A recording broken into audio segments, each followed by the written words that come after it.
السلام علیکم ورحمۃ اللہ وبرکاتہ۔ ایک بات پر ایمان رکھیں، جو انسان ہمارے حق میں بہتر نہ ہو، اللہ اس انسان کو ہم سے دور کر دیتا ہے۔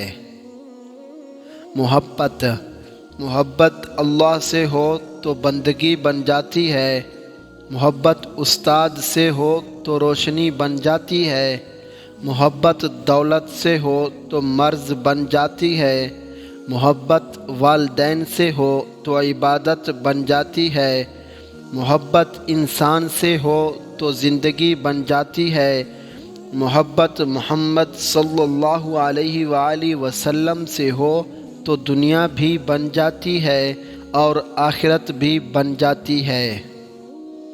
بڑے شوق سے دنیا فریب دیتی رہی، بڑے خلوص سے ہم اعتبار کرتے رہے۔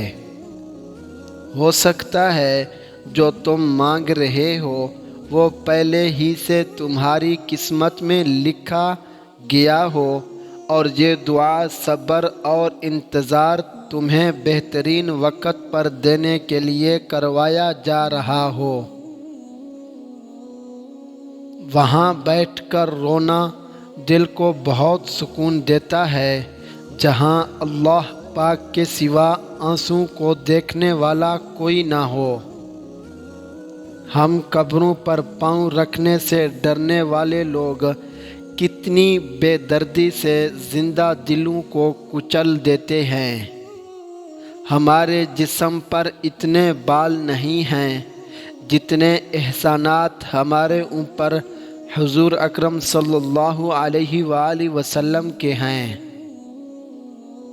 سچ تو یہ ہے، کچھ لوگ اپنا وقت اچھا گزارنے کے لیے دوسروں کی زندگیاں برباد کر دیتے ہیں۔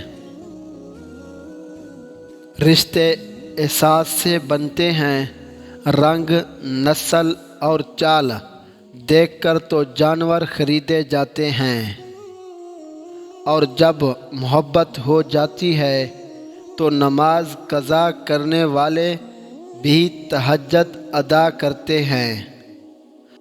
دنیا والوں کی باتیں تکلیف دیں، جب اذیت آخری حدود کو چھونے لگے تو سنو، اللہ کو بہت زور سے پکارنا، یقین مانو وہ رب اپنے بندوں کو تکلیف میں نہیں رکھتا، اذیت سے نکالنے کی راہ بنا دیتا ہے۔ معجزے: جب ہمارا توکل اتنا مضبوط ہو جائے کہ جس کے آگے ہم نے ہاتھ پھیلائے ہیں وہ کبھی کوئی دعا رد نہیں کرتا، تب ہوتے ہیں معجزے۔ تم بس اپنے معجزوں کا انتظار کرو۔ رسول اللہ صلی اللہ علیہ وآلہ وسلم نے ارشاد فرمایا، جو شخص اپنے غصے کو روک لے، اللہ تعالیٰ اس سے اپنا عذاب روک لے گا۔ یا اللہ، ایسی موت عطا کر جس میں کلمہ اور کفن دونوں نصیب ہو، آمین۔ اگر آپ کو ہماری ویڈیو اچھی لگی تو ہمارے چینل کو سبسکرائب ضرور کریں۔ شکریہ۔